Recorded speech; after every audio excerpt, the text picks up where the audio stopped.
এবং নরেন্দ্র মোদী যদি বাংলাদেশে কোনো সরকারের শপথ গ্রহণ অনুষ্ঠানে আসে তাহলে আমাদেরকে ভেবে দেখতে হবে আমরা সেই শপথ গ্রহণের নির্লজ্জ অনুষ্ঠানে উপস্থিত হব কি হব না। সুতরাং আপনারা এই দেশকে যারা জুলুমতন্ত্রের শিকার করেছে তাদেরকে সাথে নিয়ে তাদের আশীর্বাদ পুষ্ট হয়ে এই দেশকে শাসন করার স্বপ্ন দেখবেন না। এই দেশের জনগণকে সাথে নিয়ে এই দেশের জনকল্যাণের জন্য আপনারা কাজ করবেন এই আশাবাদ ব্যক্ত করছি। এবং হাতিয়াতে যেই ধর্ষণের ঘটনা ঘটেছে দ্রুত সময়ের মধ্যে যারা এর সাথে জড়িত সকলকে গ্রেফতার করে দৃষ্টান্তমূলক শাস্তি নিশ্চিতের দাবি জানিয়ে আমাদের আজকের এই কর্মসূচি।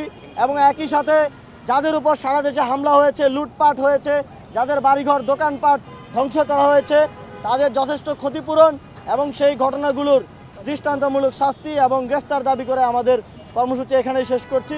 আমরা প্রয়োজনে আমাদের 11 দলীয় জোটকে সাথে নিয়ে সামনের দিনে আরও কঠোর কর্মসূচির দিকে যেতে পারি।